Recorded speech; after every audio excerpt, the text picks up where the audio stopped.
apa hal mendasar yang perlu kita tanamkan kepada generasi kita agar mereka selalu cinta kepada Allah dan berusaha untuk menjadikan diri mereka sebagai orang-orang yang dicintai Allah Subhanahu wa taala. Yang pertama,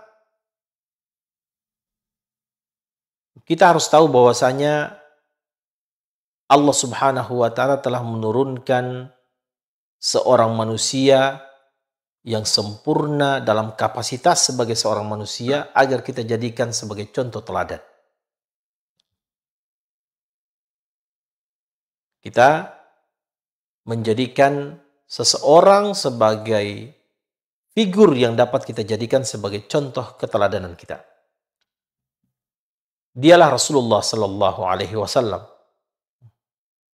Sehingga di dalam Al-Quran surah Al-Imran, Allah Subhanahu wa taala berfirman,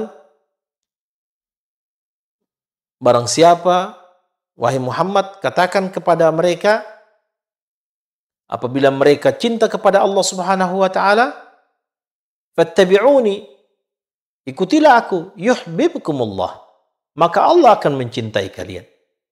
Jadi salah satu sarana untuk dapatkan cinta dari Allah Subhanahu wa taala adalah mencintai dan mengikuti Rasulullah Muhammad sallallahu alaihi wasallam. Nah, kita ini sekarang dalam nuansa mengenang Rasulullah sallallahu alaihi wasallam. Seharusnya itu tidak terbatas pada sebuah perayaan belaka. Tetapi kita harus betul-betul tahu tentang bagaimana itu Rasul, bagaimana perilakunya, bagaimana akhlaknya, bagaimana kecintaannya, dan lain sebagainya. Dan kita berusaha untuk mengikuti jejak-jejak langkah Rasulullah SAW untuk menjadi orang-orang yang mendapatkan kecintaan Allah Subhanahu wa taala. Yang kedua, kita harus menanamkan kepada anak-anak kita betapa Allah cinta kepada kita. Ajarkan kepada mereka bahwa apa yang hari ini ada di dalam dirinya adalah pemberian dari Allah Subhanahu wa taala. Sampaikan kepada generasi kita bahwa dia tidak akan mungkin mendapatkan orang tua seperti kita kecuali karena cinta Allah Subhanahu wa taala. Dia tidak bisa bernafas dengan gratis kecuali cinta Allah Subhanahu wa taala. Dia tidak bisa belajar, tidak bisa mendapatkan rezeki, hadiah dari kedua orang tuanya. Kalau anak-anak kecil mungkin kita mengatakan tidak bisa dibelikan sepeda, tidak bisa makan yang enak, tidak bisa tidur yang nyaman, kecuali semuanya ini karena cinta Allah Subhanahu wa taala kepada dirinya. Hal-hal sederhana. Tetapi semua yang kita miliki adalah milik Allah Subhanahu wa taala yang dia akan mencabutnya kapan saja dia inginkan.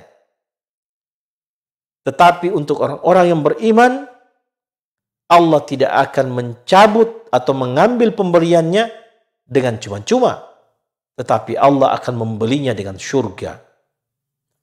Sebagaimana ayat yang telah kita bacakan tadi, orang-orang yang beriman itu jiwanya, hartanya yang semestinya merupakan milik Allah Subhanahu wa taala, tetapi ketika Allah ingin mengambilnya, Allah mengambilnya dengan cara membeli. Membeli dengan apa? Membeli dengan surganya Allah Subhanahu wa taala. Maka ibu-ibu, bapak-bapak, tanamkan kepada anak-anak kita betapa sayangnya Allah kepada kita, betapa cintanya Allah kepada kita. Gambarkan kepada mereka tentang surganya Allah Subhanahu wa taala, kenikmatan yang tidak pernah terlihat oleh mata, kenikmatan yang tidak pernah terdengar oleh telinga, tidak pernah terbetik dalam hati sanubari seorang muslim atau seorang manusia. Itulah surga yang akan diberikan Allah kepada orang-orang yang beriman, cinta kepada Allah, dan Allah cinta kepada orang tersebut, orang yang bertakwa. Sehingga hal ini bisa kemudian menumbuhkan sebuah motivasi kepada anak-anak dan generasi kita agar mereka rajin beramal, mereka rajin beribadah, rajin berbuat baik dengan satu tujuan, untuk mendapatkan kecintaan dari Allah Subhanahu wa taala, sehingga Allah akan memberikan surga kepadanya sebagai balasan dari kecintaannya itu kepada Allah Subhanahu wa taala. Wallahu a'lam bishawab.